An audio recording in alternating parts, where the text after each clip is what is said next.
How to Make Money Crusader Kings 3: A Guide on How to Earn Gold in Crusader Kings 3.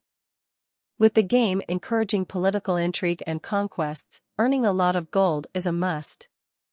Expecting players to put themselves into the shoes of a dynasty ruler, Crusader Kings 3 is a game where realm building, court intrigue, and politics are paramount. It is a game where the player's goal can be anything from conquering the world to consolidating power in their own little corner of the world.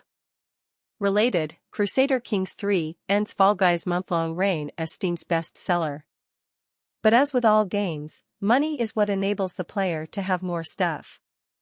This can include better castles, more levies, bribe money, etc. So how do rulers collect gold? And how can players collect even more of it? There is a multitude of methods, but the items listed below should help the player considerably. Understanding taxes in Crusader Kings 3. The most basic form of gold collection a ruler has at any given time is taxes. This is done automatically by the game's systems, but the player can still influence how effectively taxes are collected and by how much. Zoom in on the map until the ruler's individual holdings are visible. Click on one of those holdings and the player can see how much gold that part of the domain is making. But just because it should be making that much money, that doesn't mean it will always be collected effectively. How much control the player has over the area and the relevant vassal's opinion of the ruler can both affect how much taxes can be collected. In the event that the player has low control in a region, players can head to their council tab, head over to their marshal, and select the Increase Control in Country option. This will show the control levels all throughout the ruler's domain, and players will have the ability to select any region that doesn't have an exceedingly high control score. But if the player is against using the army to enforce control, then the player can also attempt to increase the ruler's popularity in the area, which can be a bit time-consuming, depending on how the ruler acquired that land and a variety of other factors. But to start, what religion are they? Because if they worship some other religion that is not adopted by the realm, then the player can get their council priest to convert the area. What about their culture? Then they can send their steward to address the problem by clicking the Promote Culture option and selecting the appropriate area. Vassal contracts in Crusader Kings 3. Assuming the player isn't going the tyrannical route, the main thing to keep in mind when it comes to controlling an area is making sure the relevant vassal supports the ruler. This means the player may want to enter a sway scheme, arrange a few beneficial marriages in the vassal's family, or send a gift. Anything to keep them in your good graces. At a high approval level, they are more likely to enforce tax collection in the area.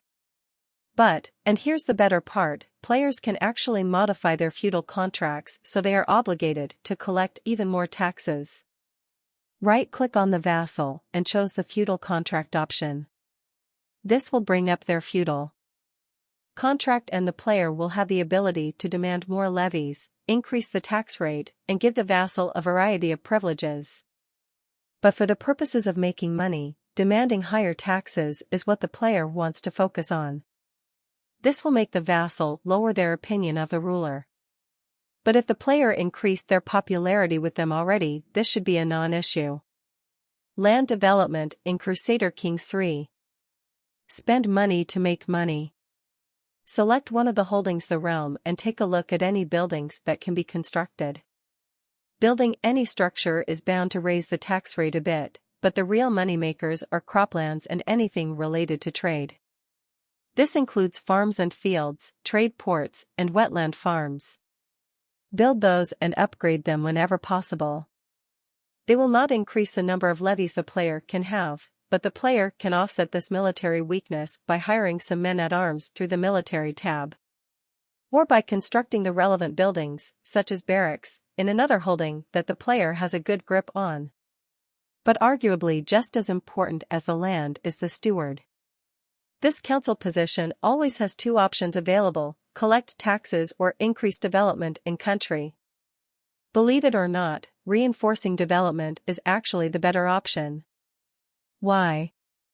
Because while collecting taxes will ensure better tax collection, building better infrastructure will actually increase the overall amount of gold an area produces. It won't seem like much at first, but once the amount of gold earned reaches over a 10% increase, the player will be seeing some serious cash flow. Demand gold in Crusader Kings 3. Collecting gold from the land is all well and good. But the player can make some serious cash by extorting it from nobles and courtiers. All the player has to do is dedicate themselves to the stewardship lifestyle choice and select the Golden Obligations perk. This will allow the player to extort money from other people in exchange for hooks. Hooks can be gained when the player, either through chance or the use of their spymaster, learns of a secret or scandal. Then the player can then approach the appropriate person and attempt to blackmail them. If the blackmail is successful, then the player gains a hook. Hooks can also be granted during certain events such as feasts and visiting another court.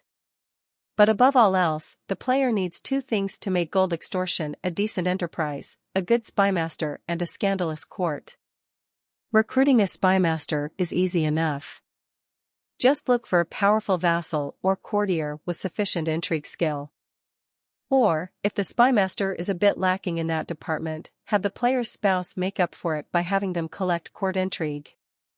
Getting a scandalous court, on the other hand, can require time and a decent amount of luck. The main thing to focus on are marriages. Yes, marriages.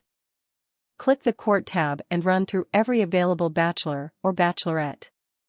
Right-click on them and select Find Spouse. The main thing the player wants to look for are troublesome traits. Traits like wrathful, arrogant, and especially lust.